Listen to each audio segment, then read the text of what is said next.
flowing. All the dope I stepped on. Real get the rush gone. Been that nigga, what else you want? Tommy's back, and so is the Power Book 4 reviews. Welcome back, guys, to Fog Entertainment. We're back with Season 2, Episode 1. Looking forward to this, but did Episode 1 of Season 2 deliver? Well, I'll tell you, I don't think it did. I thought it was alright. We begin, Tommy's still reeling about Luciana. He then goes on the hunt, kills one of Walter Flynn's guys, gives him the same scar that she had, and just stabs him in the mouth. Pretty brutal death. We've got Kate still hanging out with Tommy and co.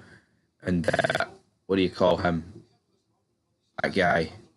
His brother. Tommy's brother, man, in the sun. G-Mac, whatever you call him. It's been that long since I've watched Power Book 4, because I've been watching Power Book 2 and I've wrapped that up until the final season. But again, the timeline here, it's like you've seen Kate talk to Tyreek at the back end of what. I mean, there's only.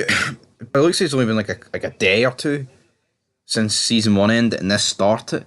But then it makes you think, like, when does Tommy do these wee trips to New York? I'm kind of confused. It is what it is, though. But the feds, they've got a few pictures of Tommy, and we're going to find out. His status is unknown, and we don't know who he is.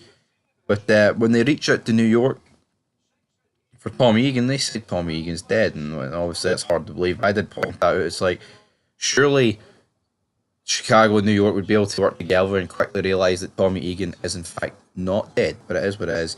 Then we see Diamond rallying the troops, you get Gennard rallying the troops. I like both these characters, I like the fact that they're both brothers, but it's like this beef could have just been...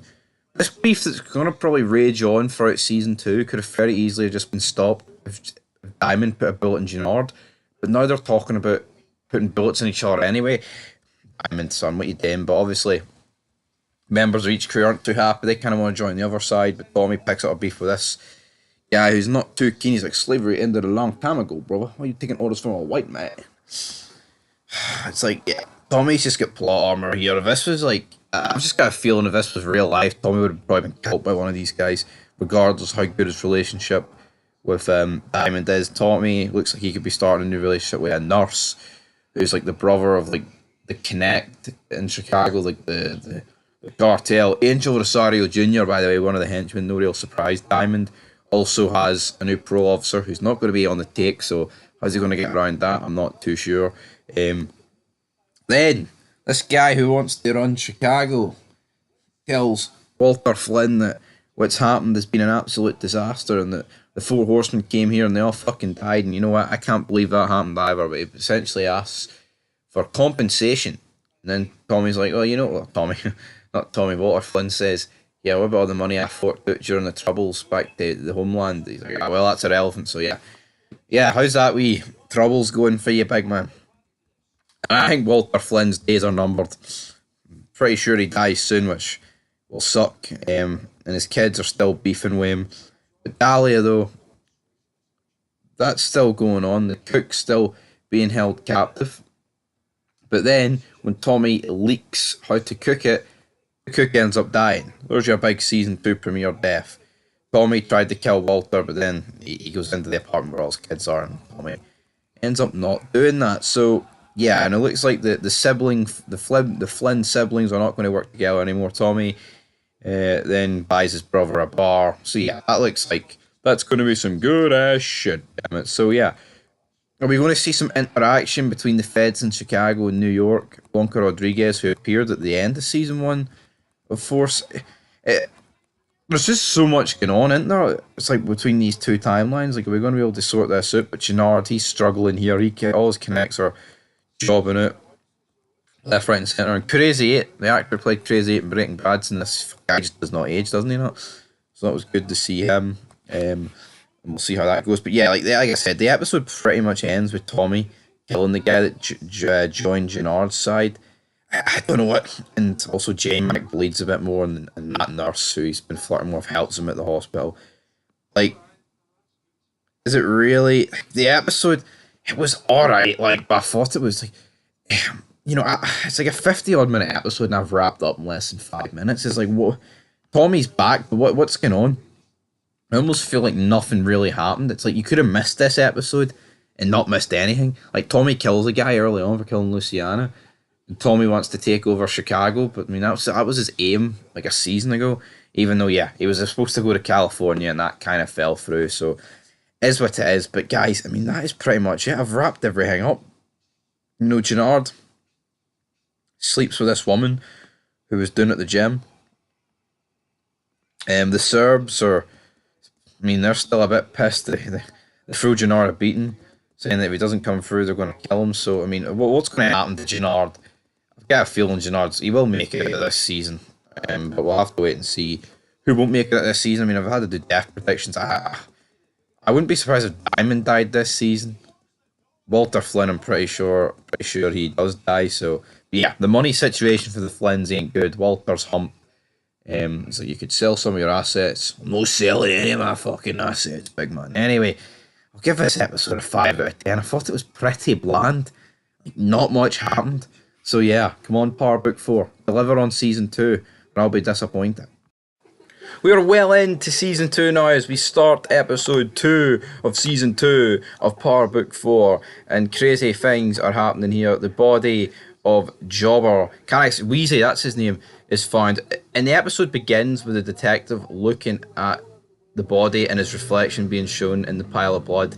And I liked how the episode ended as well. And he's basically showing this young cop how to get information here. He pays this guy and he gives him a bit of crucial information. So yeah, Chicago is an absolute mess. And what I would say is, at least that they're actually, you know, they are showing how shit Chicago is in real life in this show. They're not trying to make it easy on the air or whatever, but Tommy's got this whole different idea, laying the smack down. He said we had to take out Weezy and made it look weak. Well, Diamond's not too sure about it. He's like, my parole officer. And his parole officer's not very nice. Gennard then finds out that his crew wants to wipe out Tommy, but then Diamond goes to visit Gennard and the heck gets called off. So yeah, Gennard's crew is not exactly impressed with that. Tommy then pays a visit to Fix off the rails this episode. He's drinking, things aren't looking too good. Tommy says, you tell me who did it. He doesn't necessarily tell him who killed Liliana. But he's like, you know what, Tommy, if they do, I'll tell you. And it's like, alright then, we'll find out. Fick then asks Tommy about who leaked the Dahlia recipe. And Tommy kind of gives him the exact same response, which I thought was kind of funny. Walter and his consigliere meet with this new guy who we've never seen before, and this guy wants pills to be moved. The bad batch, a high rate of overdose comes with these pills, but Walter's desperate, obviously, to make money for the Brendan guy back in Dublin. So he agrees to this, but in order to agree to this, he's going to have to get back in bed with his son or his daughter, which sounds dodgy, but it ain't dodgy. But they don't really want to work with him. But in order to do this, he has to move these pills on the south side. But to move the pills on the south side, he has to use Fick. But obviously, Fick's heads up his arse. He doesn't want to work with his father, and then his daughter doesn't exactly want to work with him. But they both have their own agreements. But then we see his daughter, sleeping with Brendan, and she's sleeping with the enemy, trying to get information out of him. So yeah, it was kind of funny. She's just a bit of a whore, isn't she? Like, you know, where's the self-respect for this woman? Just sleeping with him to get information. It's not exactly a good Irish girl, is it, my friends? No, but in fact, he's doing bad. He continues to go off the rails. He goes into this, like, 7-Eleven.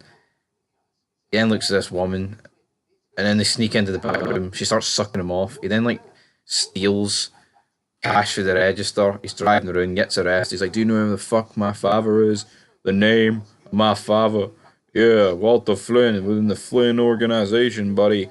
We're in the Flynn. Then he gets arrested. Will he get out? Who knows? Tommy then meets with like the cartel guys at the warehouse. Of course, Crazy 8 for Breaking Bad's there. But then there's this shootout, and Tommy actually gets hit, and it looked like he died, but obviously I knew he didn't die. Like the way he got hit, and he was leaning up against the pipe. So yeah, Tommy hears some information here when he was getting sorted out. But yeah, I mean, I feel like what dishes out these like shootout scenes every like episode, and sometimes you get like 3 in an episode. And I think for the importance of them, you need to space them out a wee bit more. But yeah, Tommy's been hit. They patch him up. It's the main guy's sister who patches him up. Obviously, Tommy continuing to flirt with her. He makes a funny comment about the Abuelita. I believe this is her for Fear the Walking Dead. So Let me see. I think it is her. Ah, it is. Breathing power, respect.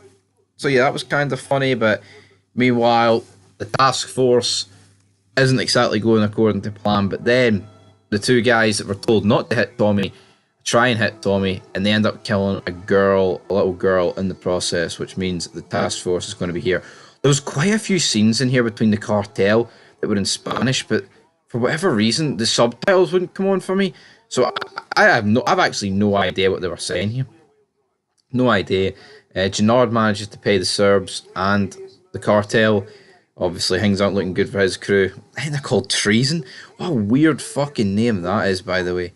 I mean, that's not really up to date. Tommy and Diamond and their crew wipe out the Serbs, and then they wipe out the cartel shipment and make it look like the Serbs did it. So yeah, as Diamond put it, looks like we've lit a stick of dynamite, and that's pretty much what it looks like here. So it was good seeing California and all these different states, but like, is it not a bit mental to think that Tommy and Diamond drove all the way to California and now drove all the way back with this product? How are they going to move it? I'm not too sure. And the scene where Diamond runs one of the guys over, I don't know. The CGI was a bit fucking ridiculous here. He got absolutely mangled. Looked quite stupid. But obviously, Walter's daughter here, she's pissed off that now he wants to work with Vic. What's her name? I can't even remember her name. I can't remember her name, but yeah, she's not happy. We then see Vic, Gloria's grave. He basically promises to bring Walter down through the inside. And then we cut to the detective guy for the start of the episode staring at the puddle of blood that's coming at the little girl, and it's yeah, that's a very good mirrored shot of the opening of this episode. But anyway, guys, I'm going to give this episode a 7 out of 10. I think it stepped up for episode 1.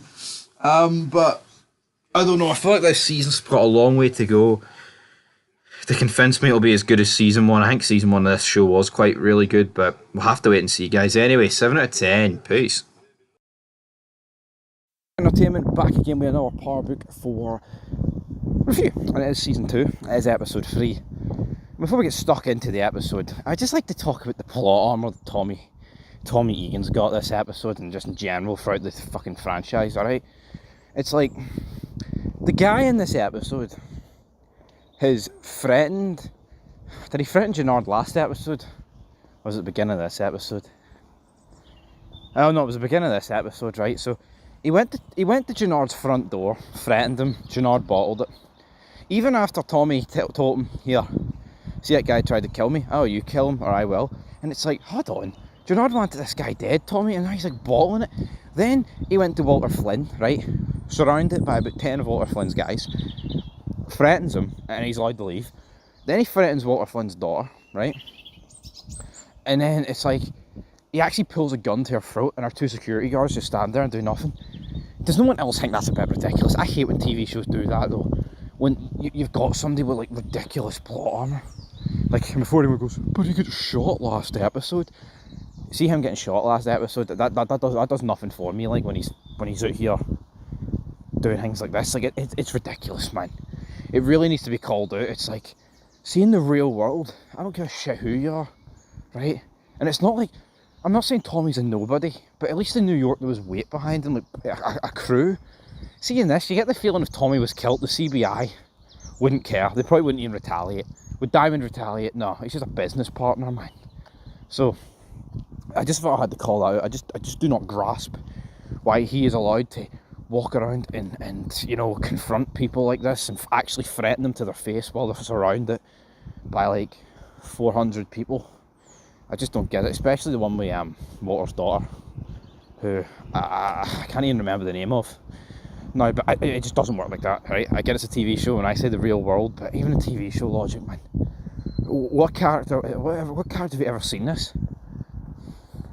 You know, I know we've seen it in other shows like Walter White saying, say my name, but that was different, you know, Mike and Jesse were there. It's not like he opened threateningly to fucking kill them.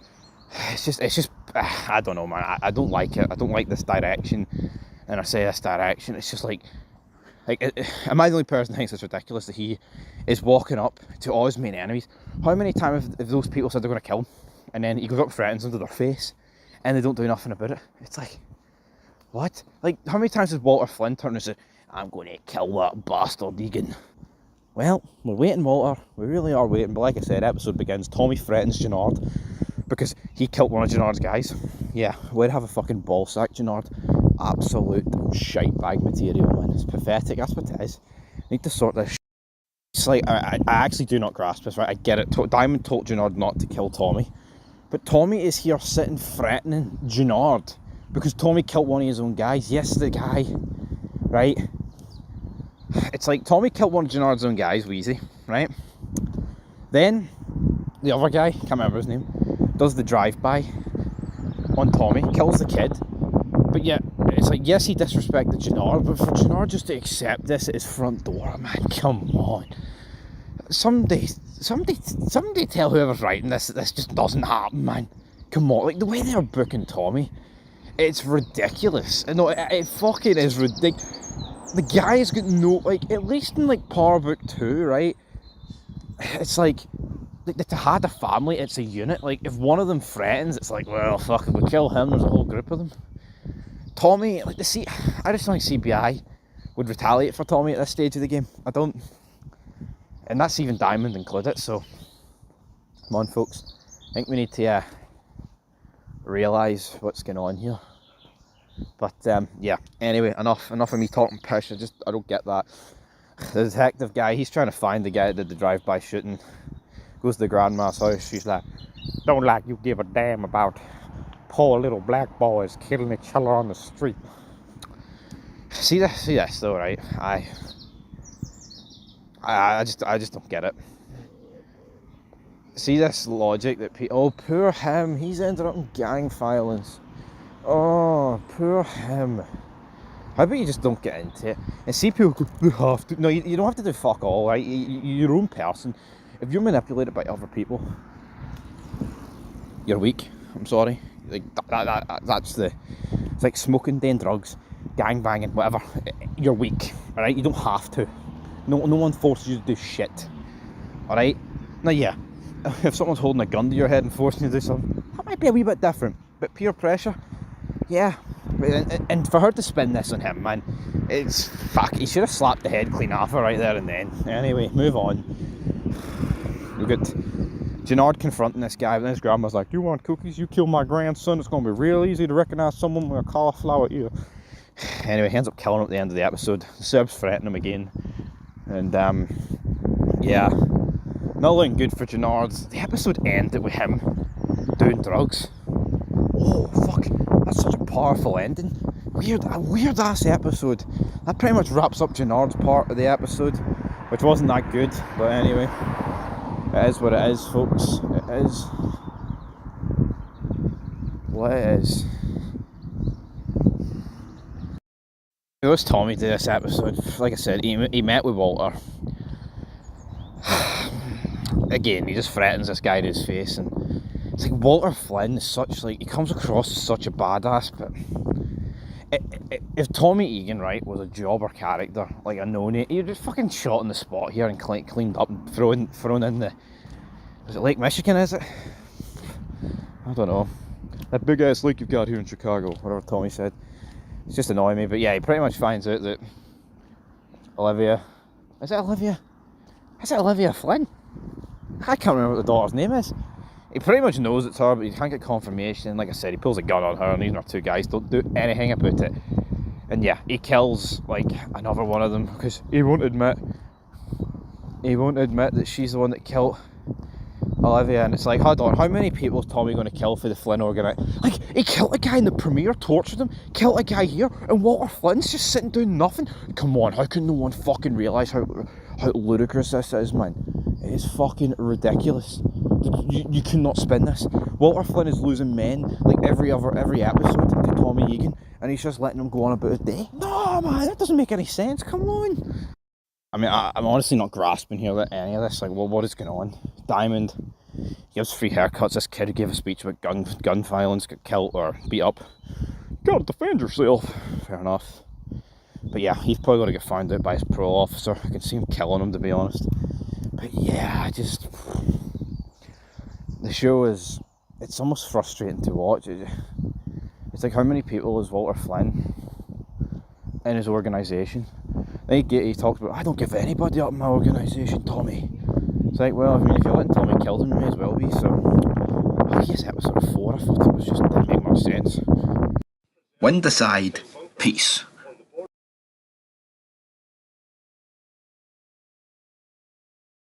Welcome back to Fog Entertainment. We're here with Season 2, Episode 4 of Power Book 4, and Gennard is on the drugs. I talked about last time how I thought the ending of the episode was extremely weird, but I think what's happened is that Gennard just took a bad batch, that's the one we're looking for, of the drugs that Walter was trying to sell. I'm going to assume that's it, why he's like tripping out so hard, or they're just simply trying to portray the fact that the guy has turned into a junkie. Not really too sure, but he's freaking out. He's imagining all the people he's killed. Meanwhile, the police looking into all these deaths. Tommy is top of that list. But it just makes you think, like,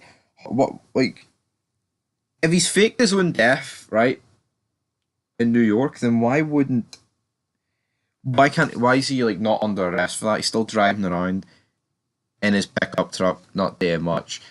And why, as the police are following him, he's teaching Miguel's sister to drive. It's just like such a jobber subplot. This, no one really cares about it. You see Gennard, he's putting baby powder into the drugs. He's getting real sloppy. I think Gennard will probably, I don't know, man.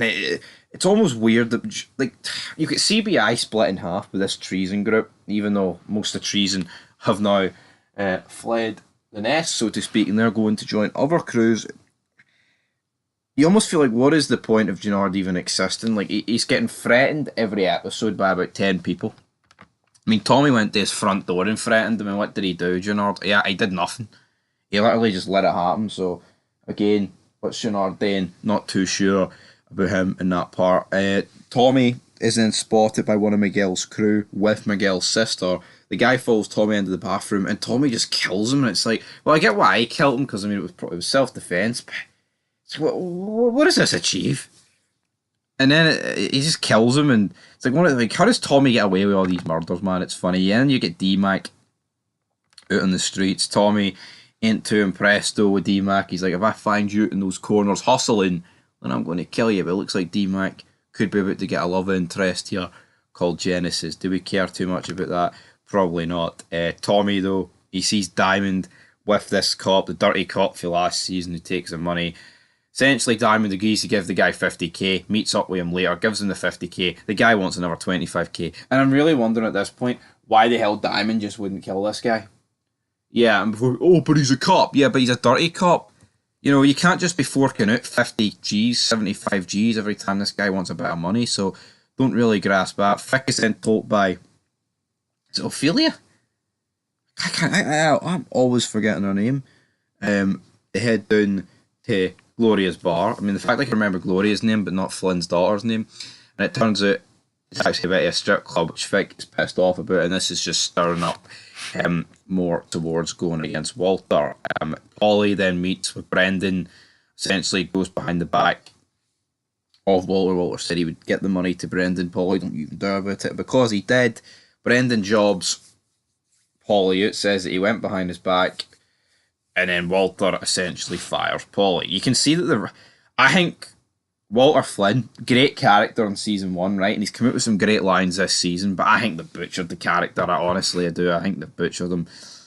He's not up to much. You're also seeing that in the prisons this episode, you know, looks like we're going to join together here so we can sell as much gear as possible in the prisons. We'll see how that goes. The Serbs then meet with, is it Ophelia? Fuck, Olivia? What's her name? Your sister? Vic, what's her name? Her name is completely, I'm losing track of it here, but Gennard, he's still freaking out being a junkie. Not much is going on there. And then we get a scene, essentially, where Gennard looks like he's going to be killed by Miguel and co, but then he's saved by Miguel's sister walking in. Then it turns out that Vic's been ID'd for a murder, which, if you remember, was last season when him and Tommy went in. Vic killed a guy, then the bodyguard and the woman left. Vic then gets pulled in for questioning, but then he's quickly out of there. He was late for the wee pick-up party, so Yeah, Fick, I mean, this ain't looking good for him, but essentially what they said is, we don't want you in here, and he's released, so fair enough in that regard. But is Fick, right, gonna agree with this killing of Walter? I can't believe that his two children are actually going to kill him, even though he's done them pretty bad in the past. Like, I'm just not really grasping but what is going on here. But yeah, Walter and Polly, they've cut ties, and then the episode, it pretty much ends, right, with Tommy agreeing with Diamond, right, we'll set up this dirty cop and we'll try and get him to work for us. But he's having a date, so to speak, with Miguel's sister. He then heads over to Diamond's barber shop, but the cop pulls the gun. He's like, why the fuck would I do information for you, low life? Like, they're trying to portray this guy as great, even though he's a dirty cop. Is it the race play that they're trying to go for? Is it like, oh, he's black, he can't be dirty? I don't, honestly, I genuinely don't know what we're going for here. And then it looks like he could be about to kill Diamond or Tommy, which obviously he's not going to be allowed to do. And then what happens? Boom! A bullet goes off. We don't fade to black. Turns out the dirty cop's dead, and it was actually D-Mac that killed him. So yeah, D-Mac has absolutely annihilated him, and boom, D-Mac has killed a cop. But it's a dirty cop, so I really think, I mean, we've seen our fair share of cops get killed in this franchise over the years. I mean, I get it. D-Mac's quite young and Tommy's his uncle, but he's pure pretending here like that this is going to be like the biggest death known to man. It's like, Tommy, reel it down a wee bit, big man, and you'll be alright. But anyway, what did I rate this episode? I don't know, this season's not really doing it for me. Like, I think last episode stepped up a wee bit. No, wait, was it last episode? No, I believe I gave last episode a 4. I gave episode 2 a 7. It just seems very up and down, man. So yeah, I'm going to give this episode a... What am I going to get? I'll get a 5, man. It's just not really doing it. As we enter the second half of Power Book 4 Force Season 2, we're into episode 6. We see the dead body here of Walter Flynn. Claudia is there, that's her name. I pretty much forgot her name for this entire season until this point, and I just have to say it here, and I have to say it loud. The Flynn family, outside of Walter, and I didn't mind Polly, but I'm not going to pretend, right, that Polly was like the greatest thing since sliced bread. They suck. I actually hate the two children. One's a rat, and one gets on like a rat. Claudia, I fucking hate. You did this, da. You did this, da. I don't like this character. Do not like her. And our new love interest is like it's just some out of shape fatty. Oh, I had a crush on you when I was younger. Claudia, right? When they go to like this like strip club later on in the episode, it is like verging on like a 10 out of 10 troops, and the woman she's with is like a 4 out of 10. So don't get it. But anyway, R.I.P. Walter Flynn. They're pressing Fick here. What information's Fick going to give them? I'm not too sure what information Fick's going to give them, right? Because at the end of the day, Fick is a jobber. He kind of wants to just bring down Claudia, but they're like, no, you have to get Tommy and CBI as well, and you have to give us his fucking details as well. He's still flirting with the doctor lady. He'll be visited by a ghost at the end of this episode, no doubt. But yeah, R.I.P. to Diamond and Gennard's father this episode. R.I.P. Was sad. Was quite sad. The fact this has happened. Claudia gets protection for the Serbs. The Serbs warn CBI that here, you cannot enter the north. Tommy then goes in, right, and it's like, the guy's sitting here, having a meal with the Serbs, telling them how it's going to go, and Mirkovic is like, nope, you're not allowed to do that. And then later on the episode, Mirkovic, like, destroys, like, one of their locations or whatever, burns a lot of people, and then texts Tommy, this will happen if you come into the north. It's like, hold on. Well, why not just kill Tommy? You had him at your restaurant. The invincibility that some characters have got. Because Tommy threatened them, right? And before anyone goes, oh, but Diamond was there too. Diamond did not threaten, right? These guys, the Serbs, he didn't. Tommy actually threatens people to their face, and also, the scene where, like, Tommy and Diamond are marking out that Walter Flynn's dead, I don't know, it just pissed me off. So, yeah. Walter Flynn, dead. Massive shootout. Crazy. Crazy stuff, folks. Crazy stuff. But yeah, at the end of the day, more shit going on this episode. Of course, the nurse's like ex-boyfriend, his hands got attacked, so that's why she's freaking out. And Tommy's like, "Well, what's he getting attacked? What got to do with me? Why can't you see?" Gennard, he's still about his junky ways, but Diamond promises him a spot in CBI. So yeah, it is quite sad. But at the end of this episode, right, you've got like what? Gennard's new girlfriend saying, "Ah, yes, Gennard, you accept that role, and we're gonna take apart CBI from within." Like, why? Why? What's brought this on? What's brought this on? I need to know what's brought this on, right? I do not grasp it in the slightest. Like, this woman, right, seems like pally with Gennard, like his girlfriend or whatever, and now she wants to bring down Tommy all of a sudden. For like no reason. Don't get it. Kate's back on the drugs, by the way. She's not exactly best pleased with the new plan for DMAC. Whoop-de-doo. You greeting about it. Then we get to the strip club. It looks like Claudia's going to try and, you know... I don't get this relationship between... I mean, it's forced. It's woke. That's what I actually said this spin-off isn't that woke. But to think that Claudia is going out with, like... They want to do a relationship with these two. I mean... This is probably the biggest gap, right, in beauty and looks in a relationship that I've ever possibly ever fucking seen. Because and take out money as well, by the way, because it's not like this woman is absolutely minted with money. So don't grasp it in the slightest. Do not understand it, troops. It's baffling to say the least. But yeah, what's she going to do with that? Who knows? Diamond, boy, he's teaching that kid boxing. His dad comes from, "What the fuck's this? What's this guy doing in my house? Get him the fuck out of here." Diamond then follows this guy, watches him like bully his son. He's like, "I didn't raise no fucking faggot." So Diamond gives him a beat down. He's like, if you hate the kid and you don't love your wife, then you fucking leave them or I will come back and kill you. I was choking him out with one hand. I like Diamond. Diamond's like a hidden gem, and he's like a real life Diamond. I'm not going to pretend that he's like a 10 out of 10 character, but he's like as real as like gangsters get, in my opinion. But yeah, then we get that whole shootout with the Serbs. Everyone's burning. Not good. Tommy's been warned. There's a lot more bodies are coming in at the hospital. Then she's like, "Oh, Tommy, you weren't answering my text. I thought you died. Tommy, you okay?" They make love, fixed in, talking to Gloria in the photo frame, like, "Oh, I did it, Gloria. I'm gonna have to bring Tom Egan down." And let's just cast our eyes back to season 1. Gloria actually cheated on Fick with Tommy Egan, and before anyone goes, "They were on a break," Tommy actually called him out. He's like, "What, are you into that sort of cuck shit?" Fucking, you know what?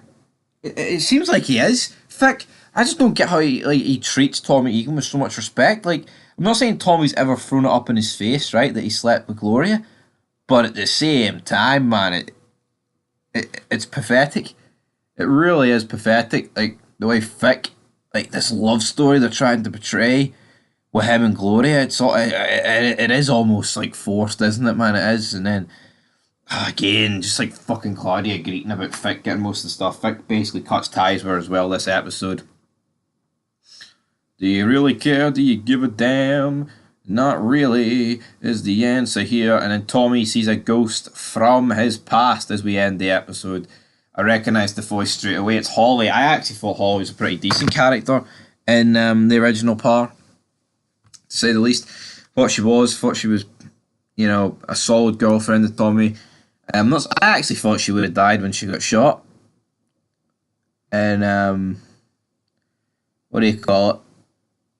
The season 1 finale, wasn't it? Her and Ghost were like on the dance floor, and yeah, the bullet went off. Boom, shot. Then she managed to get into surgery and got sorted. Absolutely sorted. Scooby Doo. She was doing no bad, that is for sure, big man.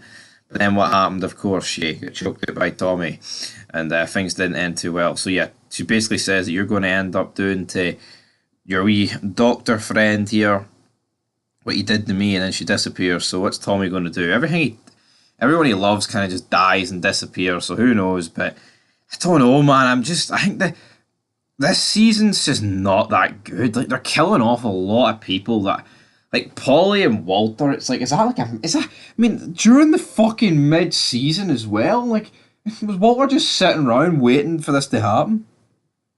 Dublin's come knocking, Walter. Jesus fucking Christ, and then like fix snitching. It's like the most pathetic snitch of all time. It's like they had no fucking leverage on him. He literally just walked in. He's like, "Yeah, I'll give you my sister," and they're like, "Yeah, we own you now." It's pathetic. He's just gave them all the leverage they need. If he ever wanted to back out of this, he's not going to back out of it. But the way this is going, I would be shocked if Vic Flynn survives this season because Tommy, if Parr does one thing right, it's killing snitches, and Tommy will. So, aye, guys, leave your thoughts down below. That's it for Power Book 4 Force, Episode 6, Season 2, and I'll give this one a 5 out of 10. Peace. Look Entertainment back again with a Power Book 4 Force review. It's Episode 5. We are halfway through Season 2, and what an episode we had. What's there to be had? What's there to be done? How did we feel about this one is the answer here. A lot of this episode is around the plotting of Walter Flynn's death, sadly. Yeah, I mean, let's pretty much wrap up a lot of what these kids were doing and the planning of this. So yeah, we're going to wipe him out at dinner. Oh, he's fell out with Uncle Polly. He fired him. Polly won't be there. Turns out Polly will be there, which then Fick tries to get Polly away. Back to the house in question though. What's her name? I keep forgetting the daughter's name. I had no idea. It's like Olivia, but Ophelia? No, it's not Ophelia. I actually keep on forgetting her name, but that Brendan guy's like, oh, let's have a celebration shag, baby. And then she jumps on top of him. And it lasts like, I mean, we're talking about 10 seconds. 2 pump jump here for Brendan. It was actually like embarrassing. I'm surprised she didn't even fucking ridicule him for it. And then she's like, oh, I can't wait to run my father's organisation. He's like, here, as long as Fick's still alive, you won't be running shit. Which I thought was pretty funny at the end of the time. You know, at least this isn't actually woke. I mean, at least, like, in real life this doesn't happen. Like, you know, men run it. I'm not saying women have never run, like, some form of criminal organisation, because, of course, it's happened at the dawn of time. But for the most part, it's men, especially like this, like, you know, proper IRA-esque things that are going on here back in Dublin. So they've hired this big sharpshooter called Big Red, and it's like, yeah, I'm going to take this guy with a pinch of salt, because the 4 horsemen for Dublin were absolutely pathetic. I mean, I even made a separate vid on them at the end of season 1 because it was bad. They weren't up to much, man. Let's call a spade a spade. I honestly think that was like, why not keep one of them alive? Like, you know, like I talked about it in one of the last episodes. It's like, how fucking ridiculous is like the invincibility bubble around Tommy Egan? That he just wiped out like the 4 horsemen like that. It's an absolute mess in itself. It really is. You can't even fucking dispute that, folks. Like, I like this franchise and I like this show, but I think the problem for me is with a lot of it, it's like, I just don't feel like why constantly put these guys into situations that are pretty much 99.9% impossible. You know, it's like, how many times though do they meet like with a new connect, and he'll like torture them. This is a few episodes ago as well, right? It's like he threatens these people to their face. The only guy he's not really threatened is Miguel, right? But how many times has he threatened Walter Flynn to his face? What's this show, by the way, which has only been running 15 episodes at this point, to his face, while outnumbered like 15 on 1, and Walter just does nothing about it. And then like next scene will be like, I'm going to get that bastard Tommy Egan. I just don't get it. I'm sorry. So as a bike goes past me, it's no Sam Crow, mate. It's some coffin dodger on a fucking bicycle. But, you know, I think they need to tone down on it. Like, yeah, yo, there's a lot of TV shows out there, right, where there's a bit of unbelievable things that go on. Like, yeah, I get it. Sam Crow were in a lot of shootouts where it's like, oh, well, none of the bullets hit them. I can half accept, right, shootouts. But there's just certain scenarios, like, it's like when Bobby got tortured in SOA. If Tommy Egan was in that, he would have fucking escaped without even getting a hair on his head harmed. And I think they do need to cut that out of this show. Anyway, Yeah, I mean, let's talk about some other things that happened this episode. You got D-Mac, he's freaking, I killed a cop. Then his granny's like, you gotta go see that girl. Tommy freaks out. He actually tells his brother, yo, D-Mac killed a cop, what the fuck? Which is kind of funny, but yeah. Tommy and that nurse, looks like that relationship's she's just gonna die at the end of this season, isn't she? Like, I mean, I think it's kind of predictable. I mean, she's gonna die, Miguel's probably gonna blame Tommy, and that's gonna be some form of all-out war in that regard, right? Boom, boom, boom. Gennard, he's being his junkie self, but him and Diamond, they go up and visit their daddy. But Pops, he's in a hospice, not looking good for him. I mean, Diamond's seeing him, and Diamond's like, you know, I wanted this day to come, and now that it's here, I don't give a fuck about you, buddy. And we may as well dive in to the shootout that claimed the lives of Paulie, Big Red, and Walter Flynn. So, I mean, was it a well done shootout? Yeah, I mean, I think it protected pretty much everyone in it. You've got Fick telling Paulie that, oh, are you really willing to sacrifice yourself for this guy? And he's like, he's family. We protect family. Paulie goes out, he gets shot about 5 times. Then Big Red appears, and Paulie's like, yep. And then Big Red drops him. So Paulie dies, falls into the swimming pool. Then it pans to Walter Flynn. Big Tommy Flanagan comes out with it was a weird ass shotgun. It was like a customized shotgun that could like fire for like 20 million feet away. So he starts dropping guys left, right, and centre. He shoots Big Red, but as he shoots Big Red, I think Big Red shoots him in the leg. He then shoots Big Red again. Then he walks over to Big Red and just absolutely blows his head into smithereens. It was a pretty badass scene, this, all round. He's limping, he's like, fuckers! They killed Paulie. He's like, this is your sister, Fick. And then, yeah, Fick and Walter come to blows. No, this is you. You killed Gloria. How many times is this crybaby bastard going to bring up the death of Gloria? You know, Walter Flynn, I've said it before and I'll say it again. I think they've done his character in season 2 dirty. He's literally sat around doing nothing. Like, when he wants to be badass, like, look at this scene, man. A proper, like, he did go out like a badass here, but then, you know, he essentially says he's ashamed of his son. At least your sister's got heart. You're a fucking coward. And he walks away, and then Fick shoots him in the back. He falls. He's like, wow, you finally got the boys to shoot me. And then it's funny, Fick is saying, like, oh, you didn't even know I was working with him the whole time, did you? No, you didn't. And then he's like, you always had your mother's eyes. Shoot me. Pull the fucking trigger. Pull the fucking trigger. And then Fick shoots him. And, aye. Walter Flynn is dead. One of the... Probably the solo reason why I started watching Par. I was like, they've got a spin-off at the minute with Tommy Flanagan in it. I'll be interested in that. But I remember during the summer of last year when we were covering the Mayans, being on Instagram, some of the Mayans account that we followed, like, they post a lot of Par stuff, and I remember seeing, like, Walter Flynn dead, and I was like, fuck's sake. So I knew he was going to die. I was hoping that I misread it, but reality is, I didn't misread it, and it's actually what happened. So, again, I will make a separate vid on this, like, did they kill him off far too early, because for me they did. I mean, it's only 15 episodes into this, but I think in season 2 they butchered him. I have to be honest. I think they absolutely butchered him here. And season 2 is what it is. Rest in peace, Walter Flynn. Proper badass. Tommy Flanagan did a great job playing this character. Fick then goes up to the penthouse, and his sister kills Brendan because he reveals, oh, I told you should be moving the hit up to half 8.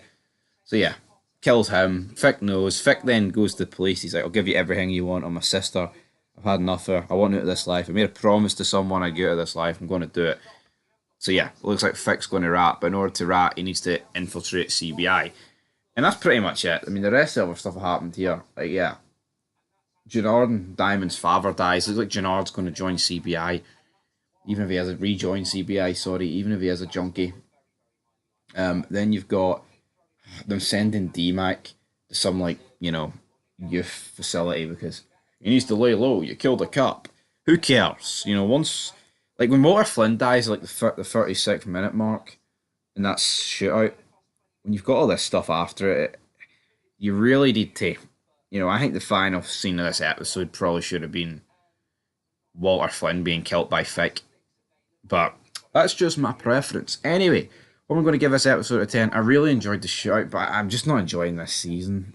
It just seems like a fucking, I don't know, something off about it. I think season 1 was so much better executed. So I'll give this episode a 6 out of 10, mainly prompted up by the fact that I thought the shootout was really good. But anyway, guys, till next time, peace. Never trust a snitch. Welcome back, guys, to Fog Entertainment. We are we're a day delayed on this one. We're going to try and get back on track for the wrap up of Power Book Force Season 2. But we do begin this episode with Tommy making some love to Miguel's sister. I mean, it's a power trait into it. Feels like we're going back to like the early seasons of OG Power, where you got this like every 5 minutes between Ghost and Angela. But to sum up this arc, Miguel comes over. Let's wipe out the Serbs, but not do it with blood. We'll do it by cutting off their pipeline.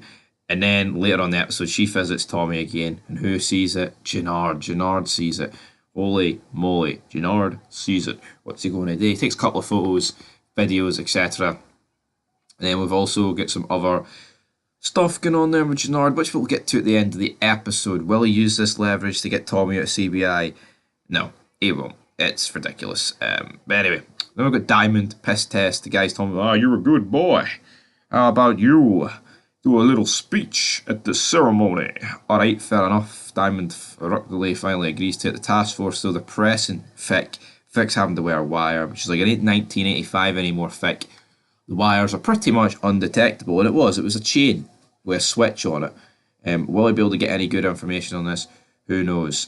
Shanti, the boxing woman, like, bullies one of her members, and it's like, yeah, let's make the woman look so strong here.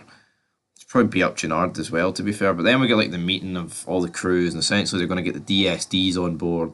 The Serbs are going to be dealt with, Tommy says, but everyone's not exactly happy with how he's going to be dealing with them.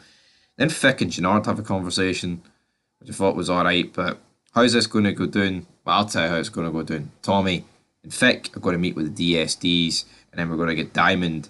He's going to be doing his wee fundraiser speech, but Fick, he's pressing close with Tommy. Tommy's noticing all these tales as well. Then the Serb thing gets put in motion. Mirkovic ain't exactly best pleased about it. And again, it's like, all these situations could have been easily avoided. Like, why do they put Tommy, though, right, in a situation where he's like untouchable? When every character that he's antagonised in this show has had about 5 different opportunities to kill him. I mean, earlier this season, Tommy was sitting in fucking Mirkovic's restaurant, bad-mouthing him, and Mirkovic just accepted that, which I found hard to believe. Tommy, though, goes to Shanti's boxing place. These two don't get on. It's like, even the way he's speaking to her, it's like, could just kill her.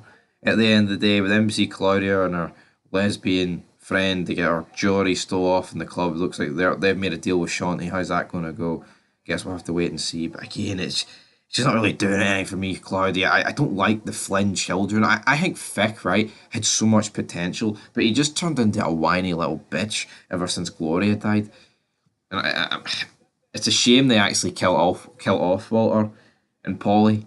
But here, old white men don't really stand a chance in television in 2024, do they? But again, I think he definitely get shafted, Walter and Polly. It's a shame they're dead, but here, we can't undo it at the end of the day. But yeah, it looks like Maria Suarez, or whatever the hell her name is, her and Tommy are going to cut things off, but then he kind of like convinces her not to, so yeah. Then Claudia gets all her stuff back. Whoop-de-doo. Tommy and Diamond then go to Miguel and demand more product at a lesser price. So yeah, Tommy's beginning to wrap Miguel around his little finger, and his mum is warning him of this, and that Tommy will try and out Stu as the king of Chicago, and then he'll be top man. And it's exactly what Tommy's planning. It's like, everyone sees it, everyone's discussing it, but no one's willing to take action against Tommy. Like, realistically, right, Tommy, he is a good businessman. No one's disputing that, right? And he's a nice cold killer. He's definitely, an asset to anyone's group. But when it comes to like threatening the hierarchy of Chicago and like Miguel's faction, he should be getting killed. The Serbs should have did it. Fucking hell, Gennard could have did it. Claudia could have did it. Fick could have done it. Walter could have done it. Pretty much everybody in this show, man, could have killed Tommy at this stage of the game. but no one's doing it. Diamond gives a speech. Looks like the father, who he told to back off a few episodes ago, has backed off, and he's going out on a date with a wee kid that he's teaching boxing. The woman comes over, rips off her dress, just lingerie. I don't want a date. I want the Diamond Express, motherfucker. And that's pretty much how that goes down. Tommy and Fick then go meet with the DSDs, get his back wind of his Mustang put in. They talk with him. Essentially, this guy's like, you know what? Fuck working with Miguel. I'll work with you, Tommy. I'll pay for the windy. I'm sorry. Fick had the entire meeting on the wire, but he probably won't be able to. He won't even be able to show the wire because of what happens next. Him and Tommy drop each other. Tommy drops him off, and then what happens? I'll tell you what happens. He's like, oh, why you guys tail me? Tommy noticed the tail. He's speaking to the cop. Tommy then confronts him. He's like, fuck, what are you doing with this narc? And he's like, you a snitch? He's like, no, I'm not a fucking snitch. The guy just pulled up on me. And Tommy's like, well, there's only one way to prove you're not a snitch, and that's kill this guy. Fick then gets his gun out. The guy's like, no, Victor, you don't have to do this, and shoots him. And it's like, yeah, right, these guys would know, like, Fick's name, right? But surely Tommy, you know, with his experience in the game, will be able to put two and two together and listen to the fact that he said, you know, Victor, you don't have to do this. It sounds like a guy that's snitched and has been working with this guy. Now, yeah, like, if Tommy pulled his gun on this guy and was about to shoot him, would he have said, no, Tommy, you don't have to do this? Potentially, but I don't think he would have said it to the same demeanour. So yeah, I mean, I think if Tommy's got any bit of a fucking brain cell, he would realise here that Fick Flynn is a rat. But if Fick Flynn has any sense, the wire would have been turned off at this stage of the game, right? But again, I'm not too sure about who had the wire at the end of this episode. I wonder if Fick actually gave it to this cop. I don't think. I mean, I'm going to tell you right here if Fick still were on the wire. Maybe he left it. Yeah, I don't notice it. He probably left it in his car. So, yeah, I mean, Tommy should be well aware that this guy he's a bad man. Also, Gennard tells Shanti about that Tommy's sleeping with Miguel's little sister. Miguel kills everyone that sleeps with his little sister. I mean, he wants some of that action, right? No, I don't get. Then she's like, no, you don't interrupt your enemy while he's making a mistake. Hold on. Tommy's already made the mistake. He's sleeping with Miguel's little sister. What, like, and you've got video and photo proof of this? This is so forced. I think Miguel will find out. But why doesn't Gennard just, like, send these photos to, like, Miguel's fucking email or something? It doesn't make it. It's just all. It's all like plot purposes, isn't it? It's like why? What's the mistake he's doing? The only mistake next up for this is Miguel caught him in the act. But I don't think he's going to do that. So, yeah, I'll give this episode, troops, 6 out of 10. Somebody call the fire brigade cause Chicago's heating up, baby. Welcome back to Fog Entertainment. We're here with another review and we're straight in with the aftermath of a dead federal agent. Fick and Tommy are cleaning the mess up. Fick whips out the tracker that he had in his car. He's like, they planted it on the fucking inside, man. So yeah, Tommy, Fick. Does Tommy believe Fick? He does. I'm surprised he believes Fick for now. Throughout this episode though, Diamond, you knew something bad was going to happen to that kid that he's been mentoring, and we'll get to a wee bit later on, but yeah. You know, you can't really have that family life while being in the drug game. I think it works with like a few examples. I think when you're like top man, like a Walter Flynn, it works when he's got kids because he's protected on like so many levels. But as we've seen with so many characters throughout this franchise, I mean, it can't really happen, you know. And this episode was no different because there was just drama happening everywhere you looked, folks, and it wasn't good for Big Tommy. But essentially, he wants to meet with Shay. Miguel's like, no. When he finds out about that at the fiesta or whatever it's called, there's a big fancy word for it, man. I'm not too sure about what's going on, but they have a meet set with one of the crews. Diamond though pulls out because he wants to help the kid. He wants to mentor the kid some more. But the FBI are fuming. that's going on, and they want to go full steam ahead into Tommy Egan and CBI. So, you know, we've got Stacey, she pulls over Tommy. Again, right, now I think this is where plot holes have to come into play here. Because she, like, essentially calls out Tommy, like, you're a dead man in New York, now you're here. It's like, hold on. Tommy, literally, folks, you know, it appears that he faked his own death in New York.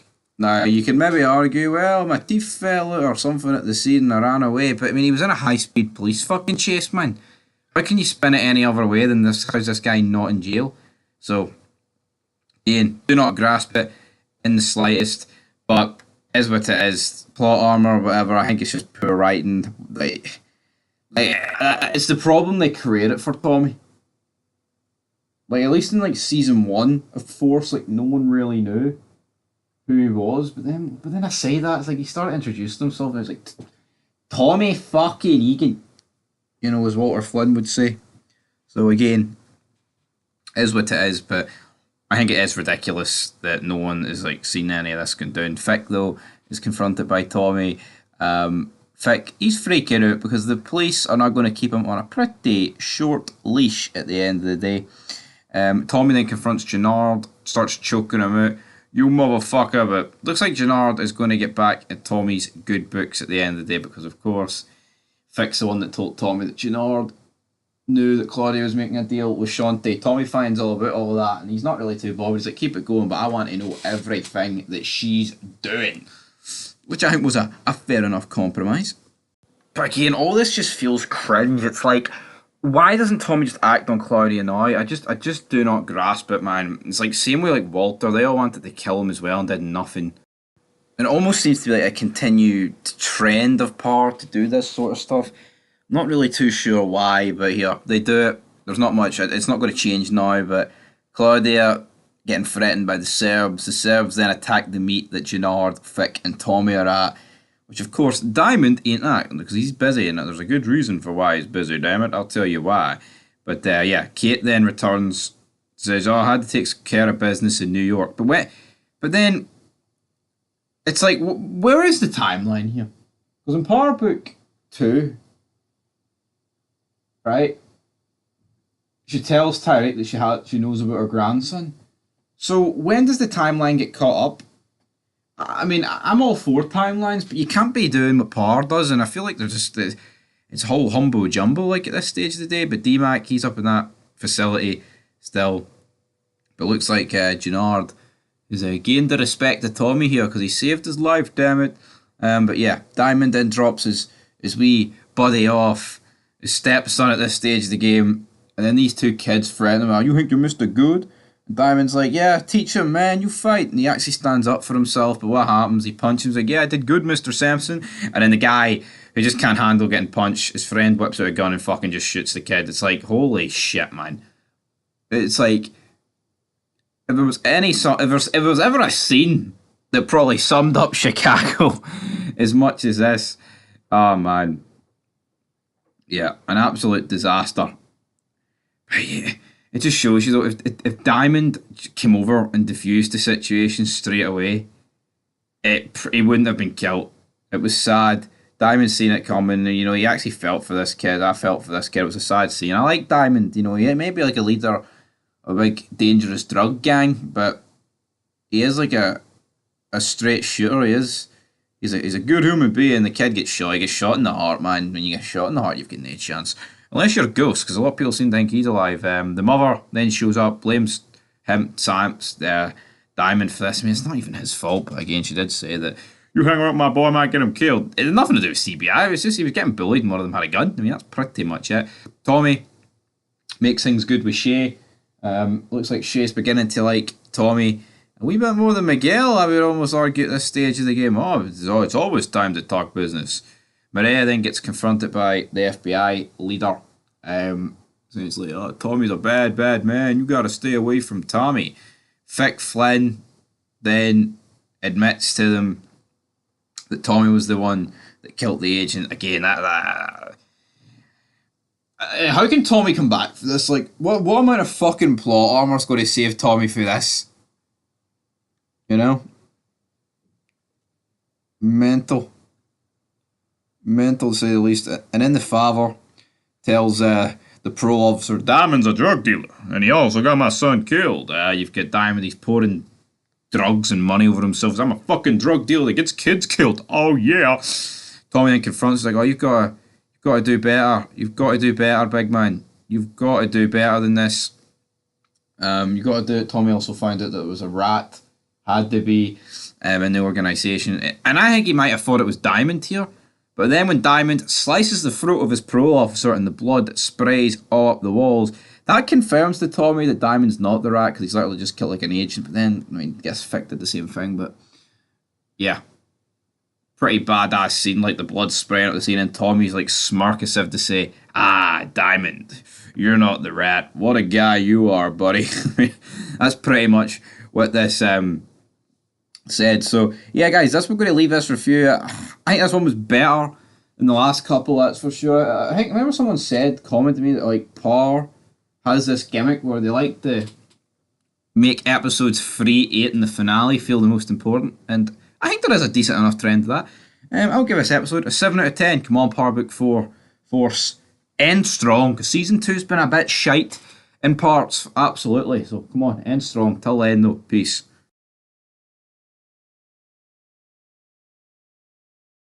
Money, powder, respect. Well, guys, it is your penultimate episode of Power Book Season 2, Episode 9. We begin the episode with the burial of the parole officer. We've got Diamond and Tommy. They've taken care of it, but they're talking who the snitch could be. Tommy thinks it's Gennard, while Diamond thinks it could be Fick. Well, Diamond has got it right here, but Tommy says no, it can't be Fick. He dropped the cop right in front of me, and plus he killed his pops. Why would he be a snitch, damn it? Why would he be a snitch? But yeah, the police, Stacey, she's corrupt. Well, she's not kind of corrupt, but she wants to bring Tommy down by any means necessary, but then she decides to go legit. But there's a new cartel in play here. Marquez, the Marquez cartel. Scooby-Doo. He meets with the big man Markovich, and then he kind of takes a liking to Claudia. It kind of looks like, you know, the Hispanic Justin Bieber, this guy. Hopefully for his sake, P. Diddy didn't get anywhere near him, and hopefully he'll be alright. But not too sure, to say the least, how that's going to go down. So yeah, there's a lot of speculation going down. Everyone's discussing retaliation, right? This is what we're going to do. Yada, yada, yada. Yada. Switch up the burners. Everyone's not too happy about the burner talk. But Gennard's like, my bitch is going to think we're getting a different, you know, she's on the whole phone. It's like, hold on here. Gennard.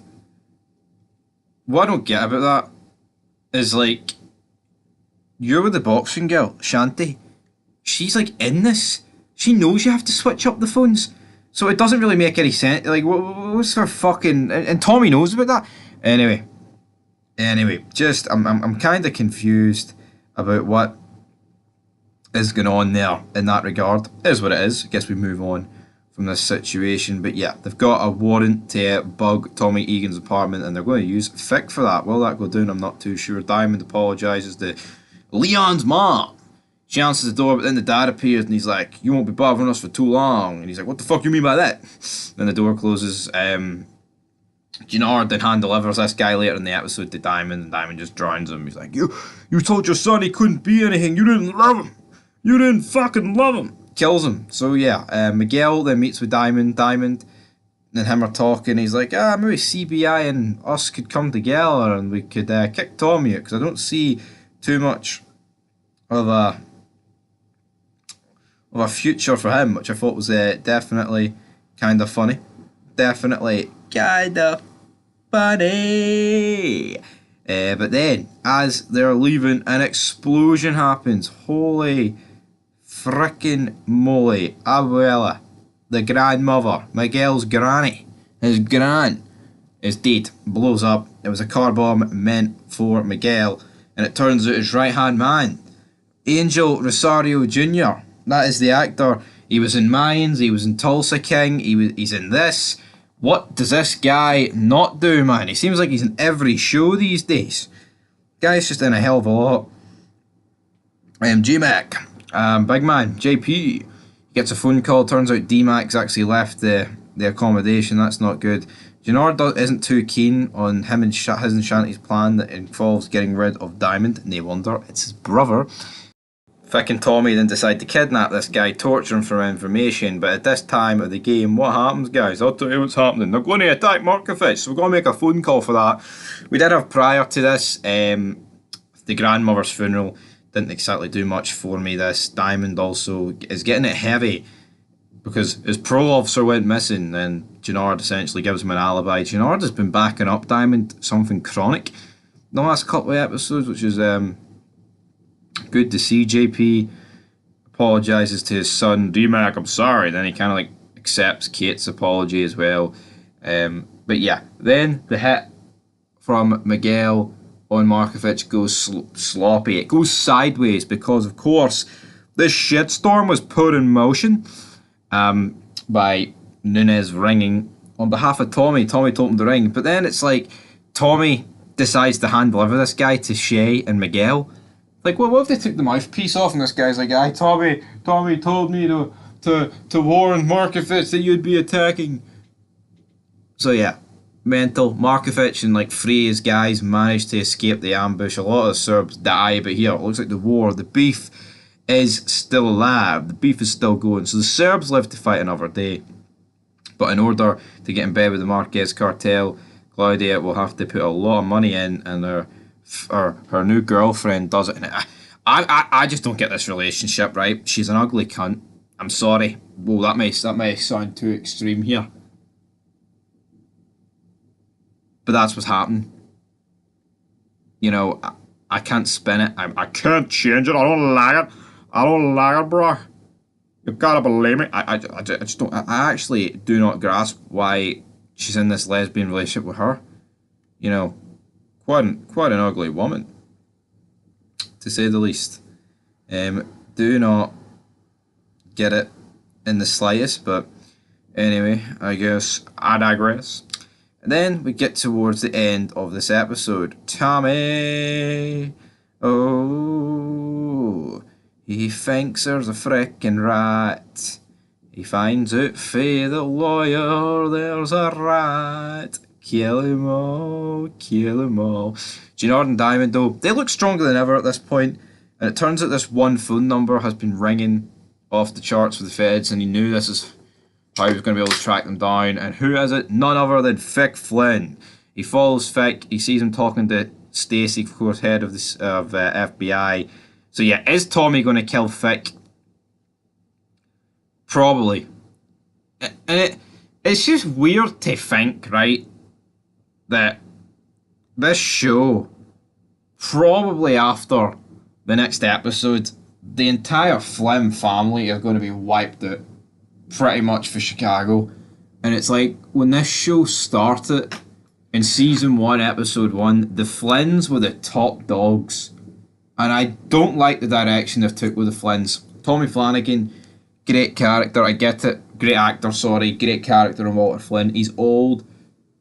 It makes sense to have these, like, end of an era, like, you know, pass it down to the children sort of thing. But I think the handling of that has been nothing short of a fucking disaster. The whole, like, ties to Dublin and all that stuff. Oh, Big Red, Booger Red, and oh, the Four Horsemen. Like, where did that ever go? So, will Tommy kill Vic? I think he will. I think he'll trade his vengeance that he wanted to hand out to Claudia, and he'll end up killing Vic anyway. I don't think he's going to be killing both sets of Flynn siblings. And again, like, Walter's legacy as children, I think they've done the Flynns so dirty in this TV show. Anyway, guys, is what it is. I'll give this episode a 6 out of 10. Sorry, folks, it's just season 2 of Force. It's not really lived up to season 1 anywhere near, in my opinion. But anyway, till next time, peace.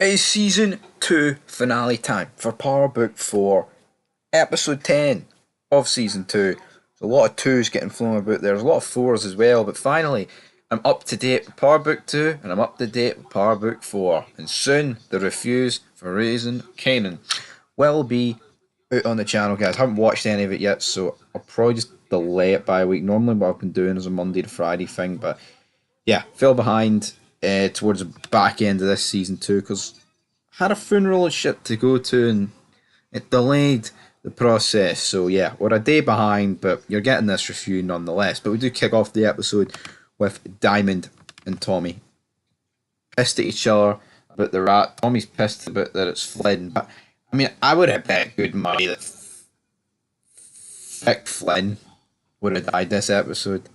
He doesn't. Maria and Tommy looks like they're going to be heading to Barcelona. No good for them, but Diamond and Tommy are going to be keeping Vic on a short leash. We'll see how that goes for the remainder of this episode. I'm surprised how Vic hasn't actually caught on to anything here. Junard, though, he's getting a wee trim. He's getting a haircut for Diamond. I think Junard has grew on me as a character. I really liked him in season 1. I didn't really like him for his junkie arc this season, but ever since he's dropped the gear and he's back in the CBI, man, he's doing good. Junard is doing good, and I'm liking it. Absolutely liking it. But now the meet is going to be set. Vic Flynn has to get the details of the meet, and once he does that, he will be free to go. But then Stacey goes back on her word about 10 times. Oh, you have to be there. And when we arrest everyone, you'll get arrested just like them. And you'll be took into WITSEC. Brilliant. Vic then is tying up a bit of family business. He calls over Claudia's sister to the family house. And essentially says, right, you always wanted it, so here you go. He's like, just admit one thing. Just tell me one thing. You're the one that put the hit in motion on me and Dad, and you could have warned me. She's like, yep, I did that. Little does Claudia know, this is all getting recorded. So, not good for her point of view. Will that come back to bite her in the arse? Probably. Definitely not good. Definitely not good from Claudia's point of view, because I don't think she's the sort of person that can survive in prison. I think all the scenes here, right, to do with Tommy, D-Mac, JP, and Kate, they didn't really do anything for me. Kate meets Mariah. It's like, oh, you know what, you're a good little girl. All the girls get killed around my son. She's like, well, you know what, I've been in the game a long time. So fuck you, old white woman. Tommy almost gets a hard on at the thought that someone was speaking back to Kate here. Then you've got other things like D-Mac returns. He essentially cuts ties with his dad. He's like, you said you were going to reach out to Tommy, but you didn't. And he goes and kills the member that Diamond has got a beef with. The 16-year-old, the son of King Kilo. King Kilo, it's actually a pretty cool name. Can't dispute that. D-Mac then just decides to leave. Calls JP a faggot. And is that it done? And then Tommy gives Kate a big bag of meth. Or coke, sorry, which she takes and she ODs on. Then JP says, I want you, Tommy, out of my life. You may be my brother. Not anymore, buddy. Not anymore. So yeah. JP, Tommy, cutting ties. Do I really care at this stage of the game? Not really. But then it looks like Junard and Diamond, in order to make good with King Kilo, looks like they're going to be giving up D-Mac, and that is what the deal is arranged here. Junard says, when you get out King Kilo, I'll hand deliver this D-Mac motherfucker on a platter to you. So this episode may have been a season finale, but I feel like a lot of it was setting up the next season. Which, I don't mind. I like seasons like that. I don't think every season finale needs to be definitive ending. I think season finales that end and set up a next season are perfect. Like, I feel like season 1 ended pretty definitively. You know, a lot of revelations were made, but this time it's like, oh, make sure you stay tuned for season 3, and it give you a good reason. Absolutely.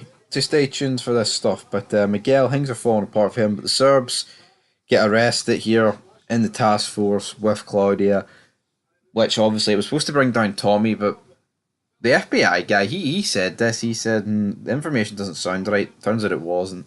But they managed to bring down the Marquez cartel, Markovic and the Serbs, and Claudia. Claudia's like, I wasn't making any deals. Like, oh, you're not arrested for drug dealing, you're arrested for conspiracy to commit murder for your father and the attempted murder of your brother. And she's like, holy shit, Flynn sold me out.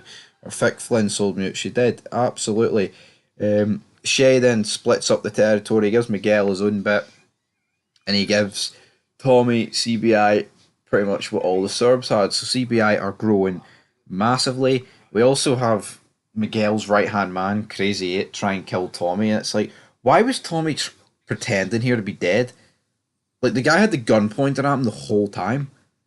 Like, if this guy wanted to, he could have just shot Tommy while he was lying over the car, but obviously plot armor keeps Tommy Egan alive again. Like, do we really think this guy was going to kill Tommy Egan? Not a fucking chance, man.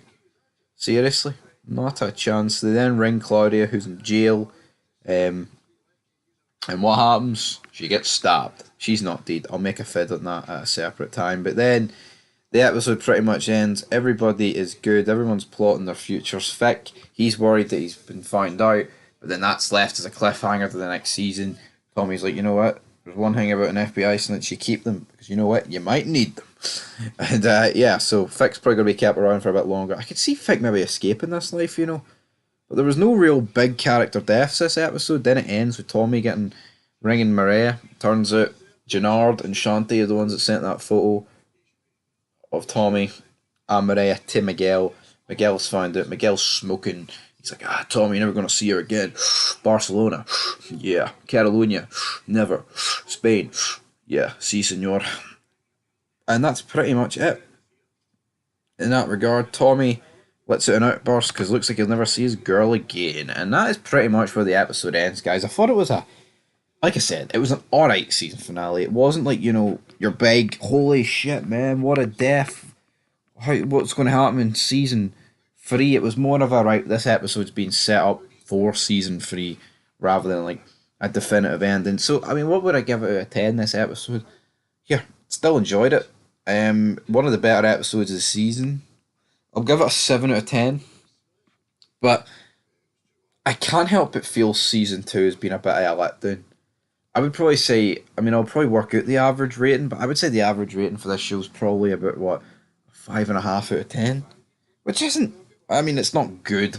I would say this season 2 of Power Book is easily the worst season of any of the Power shows that I've watched, which is the 6 original seasons, the 3 for Power Book 2, and these 2. So if 11 seasons, I would say this is the worst. It's not horrendous, it's not really bad, I just think it's a bit lackluster. A lot of poor writing, but Power's always had that problem. Anyway, guys, 7 out of 10. Till next time, peace.